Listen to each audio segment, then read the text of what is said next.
할렐루야, 감사합니다. 오늘은 우리가 신명기 24장을 보겠습니다. 자, 오늘부터 제가 이제 활동은 많이 못하지만 서서 한번 해보겠습니다. 25장, 신명기 25장. 오케이. 죄송합니다. 신명기 25장. 오늘부터는 이제 제가 서서 이렇게 하겠는데, 장시간은 서 있을 수 없어서, 오늘은 짧기 때문에 제가 썼습니다. 긴 본문은 당분 앉아야 될 것 같고, 짧은 본문은 써서 이렇게 하도록 하겠습니다. 자, 신명기 25장은 간단하게 요약해 드리면은 공의로운 사회를 만들자입니다. 공의로운 사회. 신명기 제25장은 이 앵글 잡히죠? 공의로운 사회입니다. 공의로운 사회. 여러분들, 우리가 공의로운 사회를 건설하려면은 이 공의로운 사회에 기준 설정이 있어야 됩니다. 그죠? 왜냐면은 공의라는 것은 그 기준 설정이 있어야 되지, 기준 설정이 없이는 무엇이 공의인지는 알 수 없는 거잖아요. 이때에 이 공의에 대한 기준의 설정이 무엇이겠습니까? 하나님의, 그렇죠, 법도와 규례입니다. 그래서 하나님께서 이스라엘 백성들에게 공의 가운데 살아갈 때에 어떠한 설정을 해야 되는가라는 것을 결혼에 관한 문제 뿐만 아니라 여러 가지 삶의 형태에 관해서 그 내용들을 계속해서 이야기를 해주고 있는 거예요. 신명기를 통해서. 그러면 오늘은 이런 공의로운 이런 삶에 대해서 우리에게 설정을 할 때에 제일 먼저 우리에게 공의로움 이러면은 우리가 재판, 그죠? 재판에 대한 공의로움. 그 다음에 우리의 삶에 대한 방식의 공의로움. 그 다음에 경제적인 측면에서의 공의로움은 무엇인가? 이런 부분들이 아니겠습니까? 이런 부분에 대한 것들을 우리에게 담겨주고 있습니다. 특히 이제 이런 부분에서 재판과 그리고 삶의 경제와 그 다음에 법에 대한 이런 공의에 관해서 이야기할 때에 재판은 어떻게 공의롭게 해야 되는가? 그것이 1절부터 4절에 대한 내용들로서 그 내용이 나타납니다. 재판은 그 기준이 있다. 재판은 첫 번째, 처벌이 목적이 돼서는 안 된다. 그게 공의로운 사회를 건설하는 겁니다. 처벌이 여러분 목적이 되게 되면 안 된다. 이 재판을 여는 이유가 있습니다. 재판을 여는 이유는 모든 것이 공의롭게 만들어짐이잖아요. 그러면은 재판을 판결하여서 갈라놓는 것으로서 만약에 끝난다면은 누구든지 집권자가 바뀌게 되면은 그 판결은 다르게 될 수밖에 없고, 누군가가 판결하는 사람이 바뀌면은 그 내용은 또 달라질 수밖에 없는 거죠. 그럼 그거는 공의롭습니까? 공의롭지 못합니까? 공의롭지 못한 거예요. 그래서 우리가 현대 재판의 가장 모순이 바로 이런 부분들입니다. 현대 재판의 여러분 모순을 보면은 자신이 어떤 시각에서, 재판장이 어떤 시각에서 바라보냐에 따라서 어떤 사람은 무기징역이고 어떤 사람은 무죄고, 그죠? 어떤 사람은 무기징역이고 어떤 사람은 무죄고, 뭐 그렇게 판결하잖아요. 똑같은 죄인데. 한 사람 볼 때는 죄가 없다는 거죠. 왜? 증거 부족이다. 그래서 이 처벌의 목적이 아니라 어떤 부분에 대해서 이 부분들은 교화가 목적이 돼야 된다. 교화가 목적이 돼야 된다. 그럴 때에 이 사람이 왜 이런 법정에 서게 됐는가를 원인을 파악을 하게 되고, 이 사람을 어떻게 교화를 시켜 나가야 되겠다라는 이런 부분들에 이제 중심이 세워지게 되는 거죠. 그때에 이 교화를 할 때도 어떤 편견적인 것들을 내세우지 말고 항상 하나님의 형상, 하나님의 형상을 보존하는 측면에서의 교화가 이루어지도록 해라. 따라서 형벌을 내릴 때도 태형을, 우리 주일학교 아이 이름이 태형인데 그것은 태형이잖아, 그죠? 태형을 몇 대 미만으로 때려라. 40대를 넘지 마라. 왜 여러분 40대를 넘지 말라 그랬을까요? 그 이유가 무엇일까요? 본문에 보면 3절에서 그 이야기를 하죠. 40대를 때리려거니와 40대를 넘지 말라. 그럼 이 40은 무엇을 의미를 할까, 여러분들요? 이 40은 4가 사람이죠. 그 다음에 열이라는 것은 무슨 숫자입니까? 충만함이죠. 그러면은 이 사람이 40대까지 맞을 사람 같으면은 이 사람은 어떤 사람입니까? 볼 때에 아주 죄를 깊게 저지른 사람이라 볼 수가 있는 거죠. 그러면은 사람으로서의 교화를 할 수 있는 마지막 단계라는 거죠, 이게. 그죠? 그래서 이 부분에서 재판을 할 때에 보면은 우리가 사람이 죄를 범하여서 살인을 범했을 때는 이 태형에 포함되는 것이 아니죠. 그것은 생명이니 생명으로 그 값을 지불해야 되는 것이죠. 그 외에 어떤 형사적인 문제라든지 이런 부분들이 벌어졌을 때는 인간의 죄성으로 인하여서 일어난 문제를 할지라도 그 죄성에는 반드시 값이 있다는 겁니다. 그 값이 있을 때에 태형을 때릴 때도 40대 이상을 때리지 마라. 왜? 40대 이상 때리게 되면 무슨 역사가 나타나는 겁니까? 사망하게 될 수 있단 말입니다. 그래서 이 40이라는 것은 그 사람을 충분하게 교화시킬 수 있는 그런 태형이라는 거예요, 이게. 그리고 태형을 때릴 때에 그냥 그냥 원수처럼 이렇게 때리는 것이 아니라 어떻게 태형을 내리게 된다는 이야기입니까? 그냥 두들기는 것이 목적이 아니라 그 사람을 충분히 교화시켜서 그 죄를 깨닫고 알게 하여 태형에 취하라 이 말이죠. 그죠? 무조건 그냥 두들기 맞고 끝나는 것이 아니죠, 이 문제는.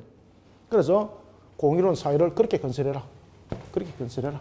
그 다음에 뒤에 보면 이제 그 25장에 그 내용들이 이제 나타납니다만은 우리가 삶의 방식에 있어서도 일하는 자에 대해서 그 먹을거리를 그리고 그 삭을 끊지 마라. 심지어 짐승조차도 삶을 통해서 일을 하는 그 짐승들의 그 입에 망 세우지 마라. 그죠? 그래서 일하는 자를 굶기지 말라는 거죠. 그것이 삶의 원칙이 되어야 된다. 심지어 사람뿐만 아니라 누구까지? 짐승에게까지, 짐승. 이것들이 전부 다 무슨 원칙입니까? 창조 원리인 거예요, 창조 원리. 하나님께서 창조하신 창조의 모든 원리들은 우리가, 여러분, 짐승조차도 우리가 돌봄이 있어야 되는 겁니다. 제가 여러분들 다리가 다쳐가지고 제가 한 5개월, 6개월 만에 제가 일어나는 거잖아요. 다리 이제 수술하고 난 뒤에. 근데 제가 이제 이렇게 길에 이렇게 가다가 이렇게 이제 그 길고양이란지 이렇게 이제 이래 있다 보면 제가 이렇게 사료를 조금 이렇게 가져가서 조금 이렇게 준 사실이 있거든요. 근데 걔를 제가 한 5개월 만에 만났어요. 어제 걸어가다가 5개월 만에 제가 사택을 처음 이제 걸어갔거든요. 근데 얘가 머리를 삐죽하게 저를 이렇게 쳐다보는 거예요. 그래 제가 얘가 나를 기억할까 이런데 기억하는 거예요. 다른 사람은 안 따라하는데 내가 오라고 이렇게 하니까 숨어서 계속 있어. 그때 저를 따라온 거리가 한 200m 이상 따라왔어요. 끝까지 따라오는 끝까지. 야, 그래 제가 속으로 야, 이래 짐승조차도 나를 5개월이나 지난데도 잊어버리지 않구나. 그죠? 여러분들 우리 하물며 우리의 삶을 통해서 일어나고 있는 모든 문제에 대해서 우리는 하나님의 형상에 관한 존귀함을 항상 잊지 말아야 됩니다. 이런 삶의 원칙을 가져라. 그 다음에 죽은 형제에 관해서 삶의 원칙을 일을 통해서 있다면은 그 다음에 삶을 통해서 이제 계대 결혼을 통하여 이 문제들을 설명하고 있습니다. 이것은 안에 들어가서 설명드리겠습니다. 그 다음에 이제 어떤 또 문제가 있는가 하면은 이 어떤 분쟁들이 벌어졌을 때도 어떤 법적인 측면에서도 간에 생명의 가치에 대해서 생명을 존귀하게 얘기하는 것을 필시 기본으로 해라. 그래서 다툼이 있더라도 그 사람의 생명을 위협한다든지 그 다음에 그 사람의 후손의 생산을 멈추지 않는 그런 행위는 용서하지 않겠다. 그 다음에 경제적인 문제도 마찬가지입니다. 경제적인 문제에서도 속이지 마라. 저울추를 안에 다양한 저울추를 넣어주면서 그 사람이 안 볼 때 다른 거 꺼내가지고 달고 그렇게 하지 마라. 대박도 속이지 마라. 그래서 어떤 경제적인 구조든 간에 하나님의 공급하심이라는 것을 항상 잊어버리지 않고 이런 원리 속에서 살아가는 자 되어라. 그래서 내가 속에서 부를 누리는 자 되지 말고 경제적 원리 속에서도 하나님의 공급하심의 원리를 항상 세워서 경제들을 이끌어가도록 해라. 이런 속에 오늘 공의로우신 사회 건설, 재판과 사무과 경제와 법에 대해서 그 내용들을 담고 있더라는 것입니다. 아시겠죠? 그죠? 자, 그래서 오늘 본문을 읽어가면서 오늘은 그렇게 길게 하지 않겠습니다. 본문을 읽어가면서 내용을 간략하게 제가 이미 정리해드렸고 안에 내용들을 보도록 합시다. 자, 1절부터 4절까지 읽겠습니다. 시작.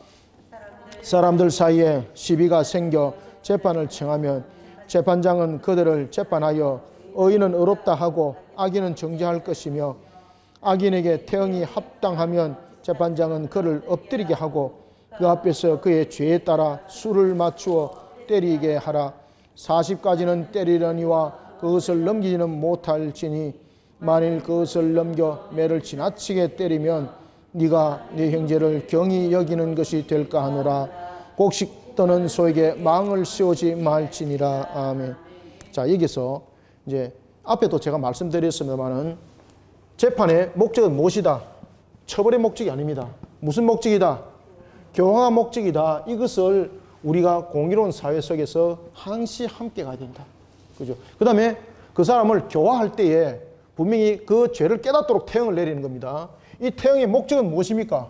그 사람을 교화하는 기능을 가지고 있습니다. 교화하는.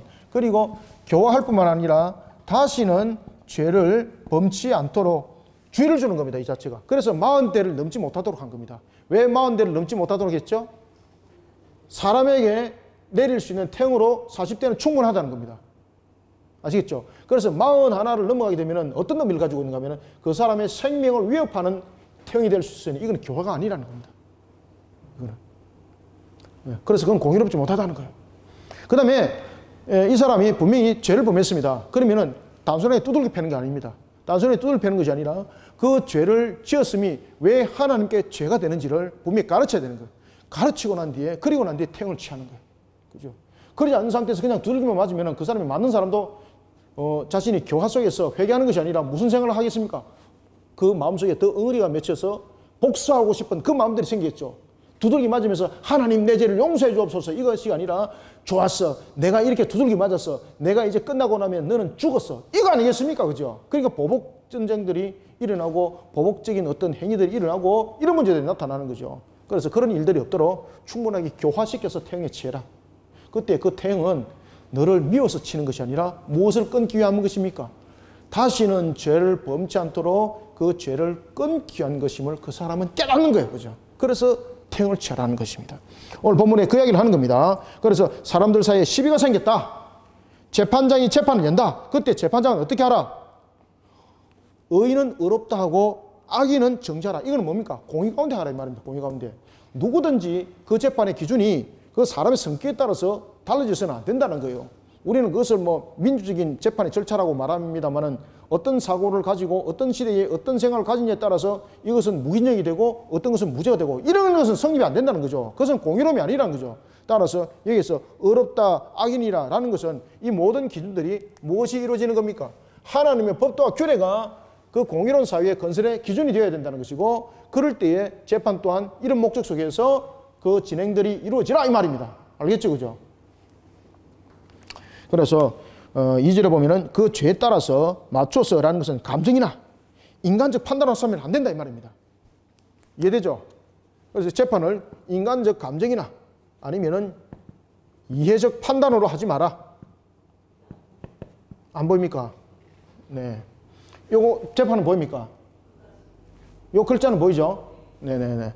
그래서 이 재판은 어떤 감정적인 부분들로 해서는 안 되고 이해적인 판단으로 해서도 안 된다.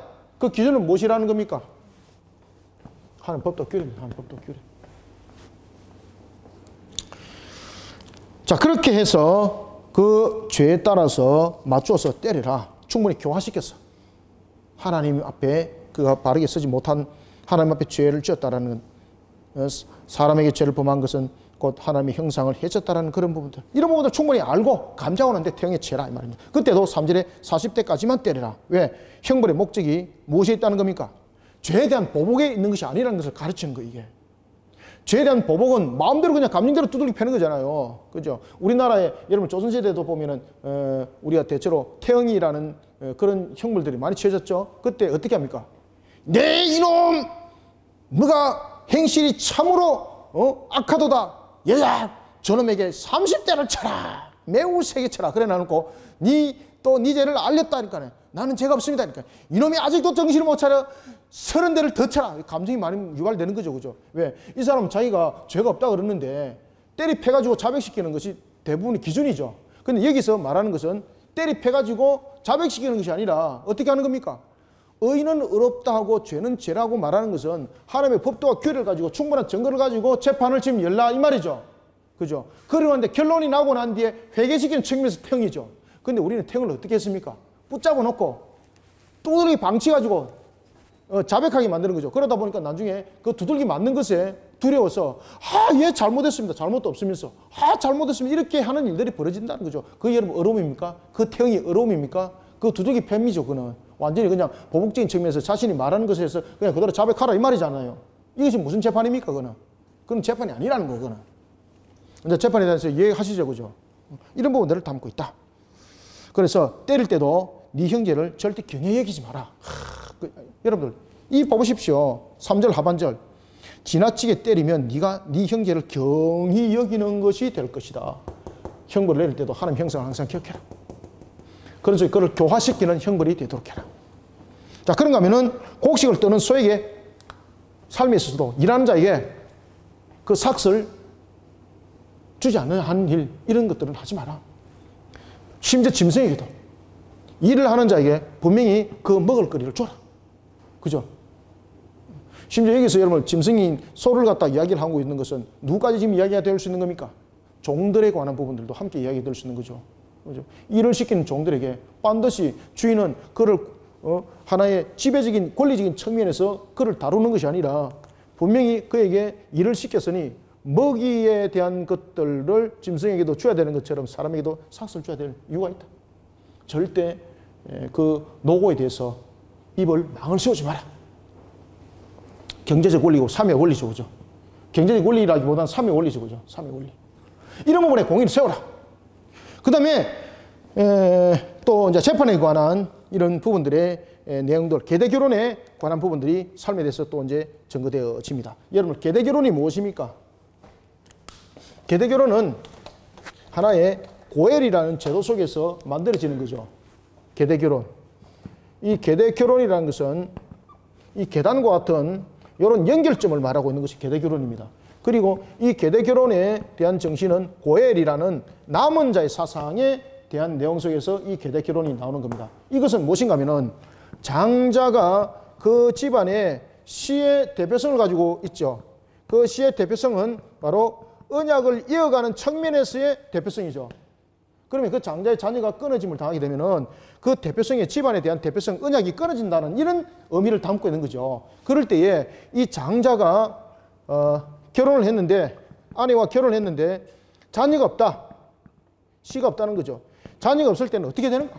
그럼 그 집안의 장자에 대한 부분들의 대표성의 언약이 끊어졌다는 이야기잖아요. 그죠? 그럴 때에 어떻게 하라는 겁니까?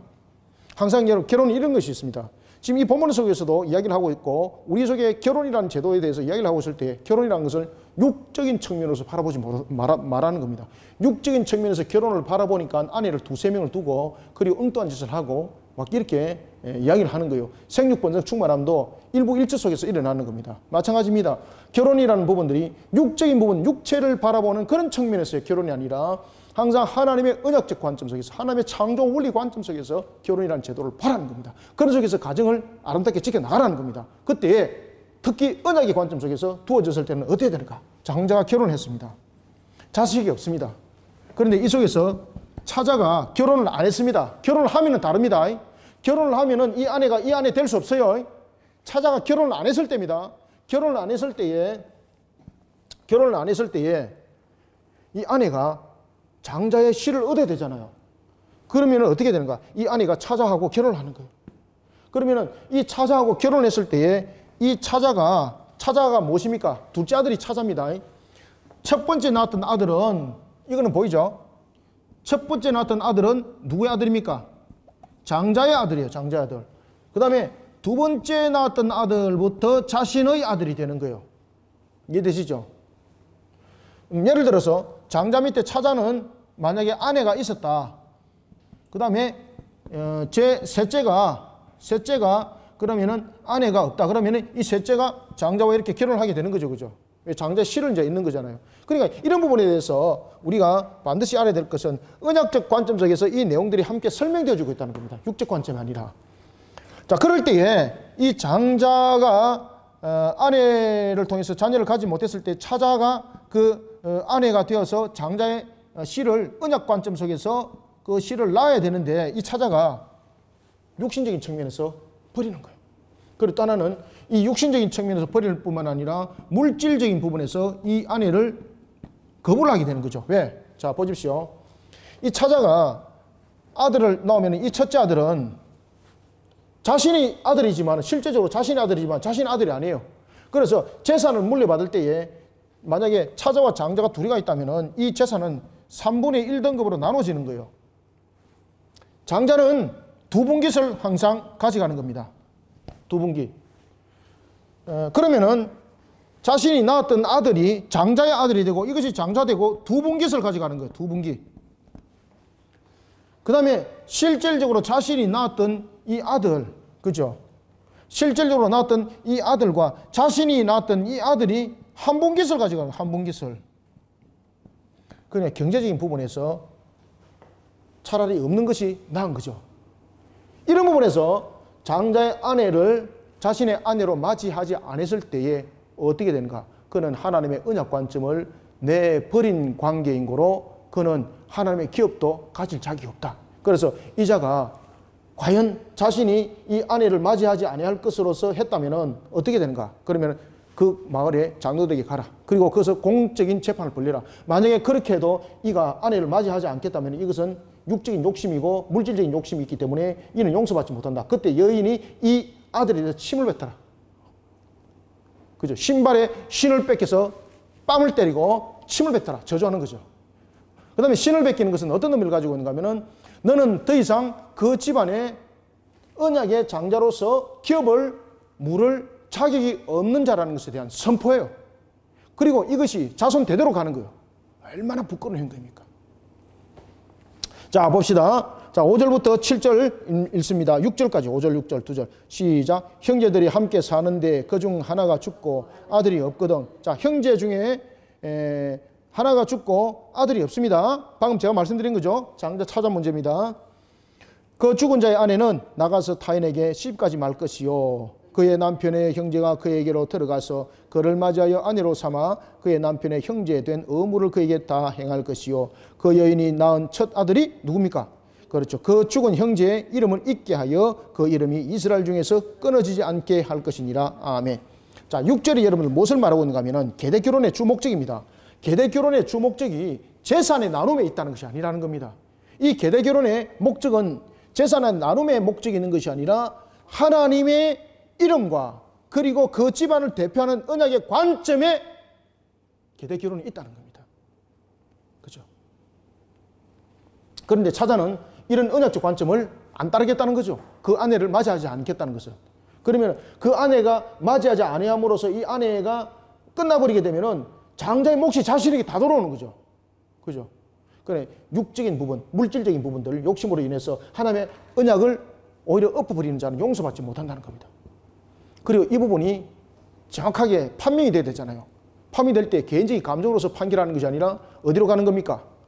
그렇죠. 공적인 공회가 있습니다. 그 공적인 공회가 어딘지 한번 봅시다. 자, 7절부터 10절까지 한번 읽어봅니다. 시작. 그러나 그 사람이 만일 그 형제 아내 맞이하기를 절개하지 아니하면 그 형제 아내는 그 성문의 장로들에게로 나가서 말하기를 내 남편의 형제가 그의 형제의 이름을 이스라엘 중에 있기를 싫어하여 남편의 형제된 의무를 내게 행하지 아니하나이다 할 것이요. 그 성읍 장로들은 그를 불러다가 말할 것이며 그가 이미 정한 뜻대로 말하기를 내가 그 여자를 맞이하기를 절개하지 아니하노라 하면 그의 형제 아내가 장로들 앞에서 그에게 나아가서 그의 발에서 신을 벗기고 그의 얼굴에 침을 뱉으며 이르기를 그의 형제 집을 세우기를 절개 아니하는 자에게 이같이 할 것이라고 이스라엘 중에서 그의 이름을 신벗김 받은 자의 집이라 부를 것이니라. 아멘. 자, 좀 길지만 제가 그냥 쭉 읽어버렸습니다. 자, 이와 같이 계대결혼은 언약적 관점을 담고 있습니다. 그런데 언약적 관점을 하나의 육적인 문제와 물질적인 문제로서 그 언약을 이어가지 않겠다는 겁니다. 그럴 때에 이것을 공식적으로 선포하라는 겁니다. 어떻게 선포하라? 자, 어디를 가라는 겁니까? 성읍 장로들에게 가라. 이 성읍 장로는 그 당시에 말하는 일종의 공회입니다. 여러분, 공회는 하나의 법적인 요소를 가지고 있는 거죠. 그래서 그 성읍의 장로들에게 가라라는 것은 이 장로들은 대표성을 가지고 있는 거죠. 대표성. 대표자들이죠. 그럴 때 이 성읍의 장로들이 공회가 되는 겁니다. 공회가. 그 공회에서 법적으로 판단을 할 때에 다시 되묻는 겁니다. 다시 되물을 때에 어떻게 되묻습니까? 내 남편의 형제가 그 형제의 이름을 이스라엘 중에 있기를 싫어합니다. 그죠? 계대 결혼을 싫어합니다. 나와 관계 맺기를 싫어합니다.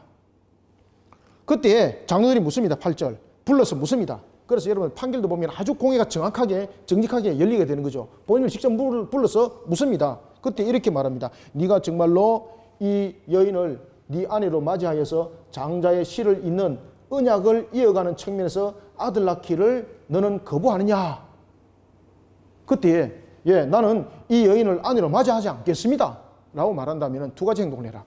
이 여인이 어떤 행동을 하는 겁니까? 이 여인이 자 보십시오. 자 신발은 누가 벗깁니까? 오늘 본문에 보면은 자 형제의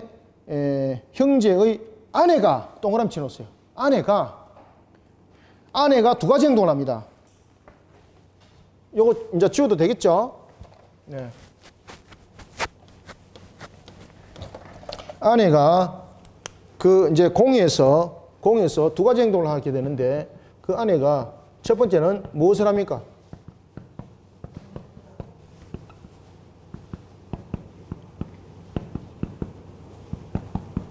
첫 번째는 신을 벗깁니다. 신을 벗기는 것은 장로들 앞에서 신을 벗기는 겁니다. 그죠? 여인이 그 형제의 아내가 신을 벗기는 겁니다. 아내 여기 있죠. 그죠? 아내가 신을 벗기는 겁니다. 아내가 신을 벗기는 건데 이 신을 벗기는 것은 신은 무슨 역할을 하는 겁니까? 신은 권위와 권리를 상징합니다. 그러면은 이 신을 벗김을 당하게 되는 거죠. 이 신을 벗김을 당하게 되는 자는 어떻게 될까요?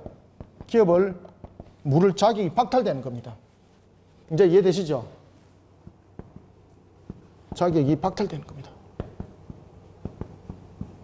그러니까 결국은 하나님의 언약 관점을 벗어나니까 결국은 자신이 욕심했던 것도 다 빼앗김을 당하더라. 그래서 우리가 항상 공의로운 사회를 건설할 때는 하나님의 법도와 규례를 지켜나가면서 공의롭게 해라. 육신적인 모습 속에서 그 자신이 취할 것을 취하지 마라. 그런 이야기를 하는 겁니다. 그리고 이제 신을 벗겼습니다. 그리고 얼굴에 침을 뱉습니다. 결국은 여기서 말하는 것은 계대 결혼에 대한 부분을 통해서 이 남자가 모든 권리가 박탈당한다는 거죠. 그 다음에 여러분 침을 뱉는다는 것은 그 얼굴에 침을 뱉는다는 것은 무엇입니까? 수모를 주는 겁니다. 이것이 이 사람의 이 남자의 자자손손 대대로 이 사람 후손에게까지 그것이 마치 낙인이 찍힌 것처럼 그렇게 될 것이다. 그 집안은 하나님의 언약을 떠난 자다.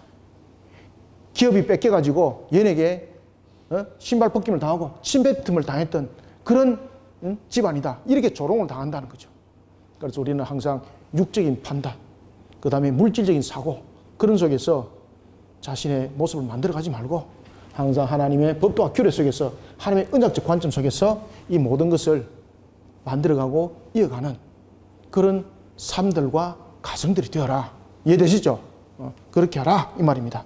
자, 그 다음에 법적인 측면에서 문제들이 발생됐을 때에 어떤 문제를 심각하게 다루라고 말하고 있는가 하면은 생명에 대해서 특히 하나님의 생육 번성 충만함에 대해서 이런 부분들을 가지고 해를 입히는 자는 용서받지 못한다. 자, 다툼이 일어났습니다. 두 사람에서 우리가 악한 시대에 살아가다 보면 다툼이 있을 수 있잖아요. 11절, 12절 두 절 읽습니다. 시작. 두 사람이 서로 싸울 때 한 사람의 아내가 그 치는 자의 손에서 그의 남편을 구하려 하여 가까이 가서 손을 벌려 그 남자의 음낭을 잡거든 너는 그 여인의 손을 찍어버릴 것이요 네 눈이 그를 불쌍히 여기지 말지니라. 아멘. 자, 여러분들은 11절과 12절을 지금 읽으면서 어떤 생각했습니까? 아, 요거 1대2네? 그죠? 남편과 다른 남자가 싸웠습니다. 자기 남편이 밀리는 겁니다. 그때 이 여인이 1대1이 됐잖아요. 1대2가 됐습니다. 지금 어디를 잡았습니까? 음낭을 잡았습니다. 여러분들은 어떻게 생각합니까? 이 부분에 대해서. 야, 이거 급소를 잡았구나. 그런데 하나님께서 지금 말씀하시는 것은 급소를 잡았구나. 지금 이 이야기가 아닙니다. 여기서 하는 이야기는 무슨 이야기인가 하면 남자의 생식 기능을 잡아서 그 남자로 하여금 그 후손을 이어가는 부분에서 그것을 끊어버리는 역할을 한 거예요, 이게. 그래서 생명이 생육번성 충만함에 그 일들을 하지 못하도록 만들어버리는 그 일들 하나님 용서하지 않는다는 거예요. 이해되시죠? 그죠? 이 여인이 지금 음낭을 잡은 것은 보고 의도적으로 잡은 거죠. 그죠? 의도적으로 최고의 약점이고 그 다음에 최고의 급소죠. 그런데 이 부분은 급소뿐만 아니라 계획적으로 그런 일들을 행했던 그 부분에 나타나고 있는 결론은 결국은 하나님께서 생육번성 충만함을 일으키고자 하는 그 생식기를 끊어버림으로써 후손이 끊어지는 결과가 생긴 거죠. 그래서 그런 부분들에 대해서는 그 손을 찍어버리라는 거예요. 예? 분명히 자기 남편이 밀려가지고 그렇게 했는데 예? 그것은 정당방해가 될 수 없다는 거죠. 그것은 정당방해와 예외라는 거예요. 그 손을 찍어버리라는 거예요. 그 손이 얼마큼 큰 죄를 범했는지 알아라는 겁니다. 그래서 우리가 다툼이 있을 때도 우리가 육적인 부분에서 항상 육을 통해서 육을 멸하려고 그런 다툼이 돼서는 안 된다는 거예요. 자, 그 다음에 경제적인 측면에서 어떤 하나님의 공의를 세워 나가야 되는가? 어떤 공의로운 사회를 경제적인 측면에서 세워 나가야 되는가? 속이는 저울추를 두면 안 된다. 자, 13절부터 16절을 읽습니다. 시작. 너는 네 주머니에 두 종류의 저울추 곧 큰 것과 적은 것을 넣지 말 것이며 네 집에 두 종류의 되 곧 큰 것과 작은 것을 두지 말 것이요 오직 온전하고 공정한 저울추를 두며 온전하고 공정한 되를 둘 것이라. 그리하면 네 하나님 여호와께서 네게 주시는 땅에서 네 날이 길리라. 이런 일들을 행하는 모든 자, 악을 행하는 모든 자는 네 하나님 여호와께 가증하니라. 아멘. 자, 여러분들 호주머니에 두 종류의 저울추를 왜 두겠습니까? 큰 거, 작은 것을 왜 두겠습니까? 사람이 안 볼 때에 작은 것을 이렇게 보이면서 안 볼 때 잡아놓고 큰 것 떼가지고 달아가지고 훅 바꿔버리는 거죠. 그 다음에 두 종류의 되, 이 두 종류의 되는 큰 거와 작은 것을 두지 말라라는 것인데 이게 뭔가 하면 속이는 되와 이런 겁니다. 예를 들어서 되를 이렇게 뒀습니다. 그러면은 사람들이 볼 때에 요 눈으로 볼 때는 이 되가 깊죠, 그죠? 아, 한 대가 야, 제법 되겠다. 그런데 요거는 견본으로 딱 보여주고 밑에 깔창 딱 깔고 딱 속여가지고 있는 대가 하나 딱 준비되어 있는 거예요. 그리고 여기 한 대입니다. 이렇게 속이는 거예요. 여기 한 대입니다. 이래 놔놓고 실질이 되는 무엇을 사용합니까? 이걸 사용하나 이걸 사용하는 거예요. 이것은 어떻게 쓰는 겁니까? 밑에다 깔창을 딱 닫혀가지고 못 보게끔 해놔놓고 그렇게 속이는 그런 두 대를 두는 거죠.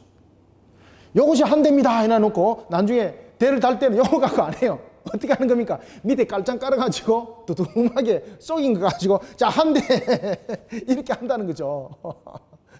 그렇게 하지 마라. 경제적으로 속이지 마라. 경제적으로 속이지 마라. 하나님께서 공급해 주신다는 그 원칙을 가지고 모든 상거래 행해라. 오늘도 하나님께서 나에게 공급해 주시고 또한 내게 물건을 사는 사람도 하나님께서 공급해 주시는가는 그 원칙을 가져라. 이해되고 있습니까? 내가 받는 물질도 하나님이 공급해 주심이고 나를 통해서 누군가가 물질을 사잖아요. 그때도 어떤 개념을 가지라는 겁니까? 하나님이 나를 통해서 이 사람을 공급해 준다는 이 개념을 가져라. 이해됐습니까? 그래야만이 공의로운 사회가 건설된다는 거예요.